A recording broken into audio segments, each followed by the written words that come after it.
Welcome, everybody, to the Genesis Mindset. In today's episode, I'm going to be sharing with you the magic of the arbitrage bots and how the arbitrage bots actually work. So, this is obviously universally applicable, but this is how they work on Pulsechain. So, once you understand how the arbitrage bots work, you'll also understand Hart's law. So, I put two videos together here, and I want to share with you the R bots and Hart's law, liquidity bonding, because I think once you understand this, you're really going to start to understand the power of Pulsechain and the potential of Pulsechain, in particular, in the context of Maria Rahel's most recent video at Amsterdam. So I'm also going to be doing a breakdown of that over the next coming days. So with that, enjoy the video.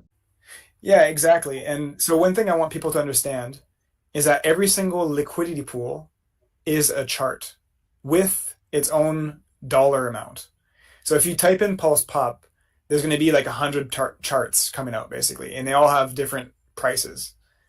So so that's what we have to understand about arbitrage. And the best way we can really communicate that is, let's say there's two supermarkets next to each other. So every one of those charts are like a supermarket with a different price, and they're all selling Pulse Pop, let's say, okay?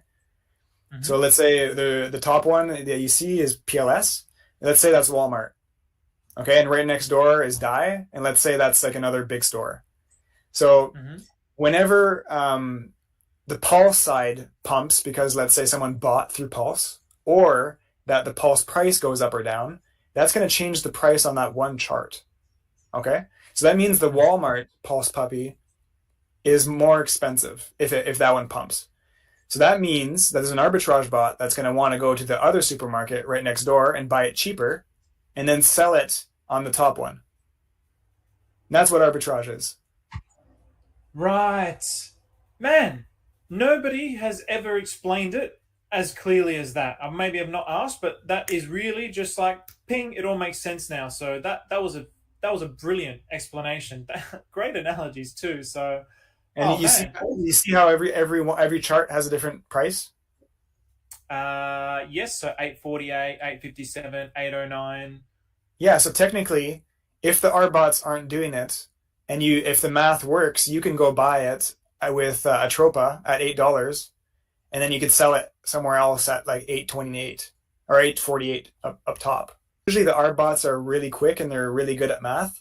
So as soon as they see that they can make a percentage profit on that, they're going to go buy it, let's say at with the Pulse pair, and they're going to go sell it to the PTGC pair.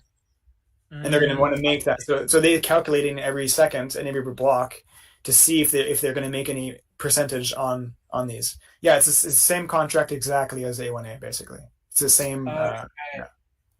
So again, it follows the same magic where really no one even has to buy this thing over a certain period of time. It's just going to move with the market in an up to the right direction over a long period of time. Yeah, so if you click off of PLS and you put in USDC, like most people like to watch those charts, even though I know it's a smarter way to look at PLS. But so basically, this chart is almost 100% traded through bots. So I would say about 95 to 96% bot trading. And it's just, so how I explain it, it's just following Pulse and Atropa. That's it. So it shows the health of the ecosystem because it's basically an ETF of Pulsechain and Atropa. Because you basically, if I have 100 tokens it's paired to at different ratios, it's the same thing as an ETF because you're basically exposed to the price movement of 100 plus tokens specifically chosen by me at different ratios. So basically, if Atropa pumps, then we move with it and we get a 1% tax distributed to all the holders in more Pulse Pop. You can watch it working away here. All these little trades, or maybe one here, so 293. That wouldn't be a bot. But That's a human there. That's the only human you'll see pretty much. The rest is little bots. $3.33, 256, 658. That's all the bots, right?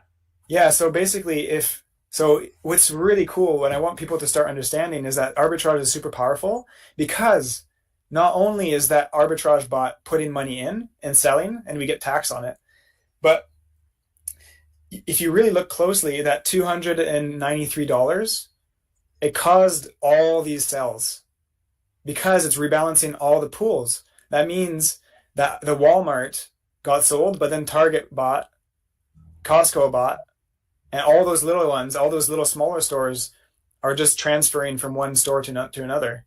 And all that is being taxed 1%. So you see, like in the last minute, how much money has been put through there. Mm. And And you can, that's only the pulse chart. If you look at all the other ones, there's 100 other ones. That's only the volume that's happening on the one chart. because it's moving with a troper as well, the volume that's happening through here, this is where it's really obvious to me. This is when a troper essentially started to move. So when you're talking about it's moving with a troper, I mean, here's your evidence. The increase in volume. So this has been the price. This has been the volume that's been running through a troper and through Pulsechain as well. And then look at the volume that's being brought through the PLS pup chart just through those periods. So obviously it was very That's much a quiet through troper. So this is Yeah, where it is. exactly. That's perfectly what it is. And you know that sideways motion from October to January basically was a sideways time on Pulse Chain, and we were kind of like in a bearish mode. And you know what? What I was doing was every dip, I was adding more liquidity with Atropa and PDI and Pulse to be strengthening that floor. Every time it dips, I add more capital in the USD value, and it adds more liquidity at the end. And so Right. now we actually have, so it says we have 41,000 liquidity with wrapped pulse, and that's kind of deceiving because we I haven't done the calculation, but we're probably around 150,000 liquidity total right now. What's really interesting is that the higher your ratio is, like the more liquidity you have, it just makes it a bigger foundation. It makes like your scaffolding that much stronger. And that if someone wants to dump $1,000, it's a lot harder to hurt the price. It's a lot harder to if your liquidity ratio is higher. And if someone was to was to sell $1,000 right now, there would be a bunch of buys by the arbitrage bots. So they would suffer major slippage because they have to go through a $40,000 door. And then all the other pools are going to buy after that. So it's going to basically, if you sell $1,000, the price will go back up by about $400 right after he sells. Just because of the fact that it's connected to so many different pools. Yeah.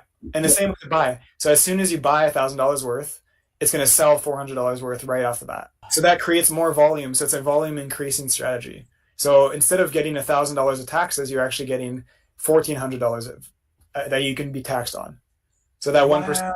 yeah, that 1% now touches an extra $400 sell, and also touch that $1,000 buy.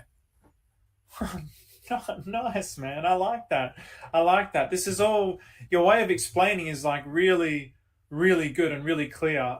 Now, I always love to show TRSI because it's one of the best examples, in my opinion, for the power of liquidity bonding. Any other chart, everything on base chain has this. And yeah, it'll go up. Oh, wicked. And then it would just go down, down, down, down, down, down, down. And then everybody who was holding is just like jeeting out, jeeting out, jeeting out. Oh, didn't get a chance to sell, so I'm going to jeet out, jeet out, jeet, and it's dead. But then you plug it into the living organism, which is the Atropa ecosystem, the Atropa movement, and then away she goes. So she's plugged in, away she goes, and up, up, up, and away she goes.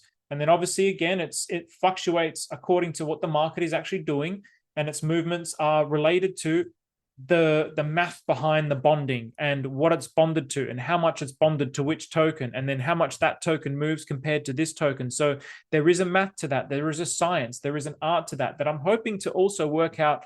There won't be like an exactitude, but again, there'll be like a theoretical core model of like, let's just say hypothetically, 1/3 of like really high volume, 1/3 of really low volume, and then 1/3 of tokens that are sideways and down. And that's going to give you the best kind of volume to go, the best kind of up and to the right. For example, take that with a grain of salt because it's not actually what it is, but that's what I'm aiming to look at. That's what I'm aiming to show and prove.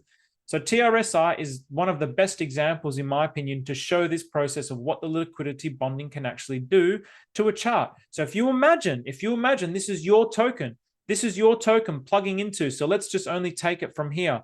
Your token plugs into the Atropa movement and plugs into everybody else's tokens. All our tokens are all plugged in together, and we're all just going up and to the right. This is exactly what we want to see. And then if we all have the same kind of mindset, there's no greedy people, and everybody's kind of working together, and there's like this hive mind of understanding of, okay, just like in the Tangang, where it's like, you know, if there's too big of a seller, it's going to destroy the chart. So it's also going to have to get us to adjust our way of thinking about profit taking as well. Not that you shouldn't take profit, but we need to like be delicate about how we do this for the sustainability of the system, for the sustainability of the living organism or the planet that Maria actually refers to it as. So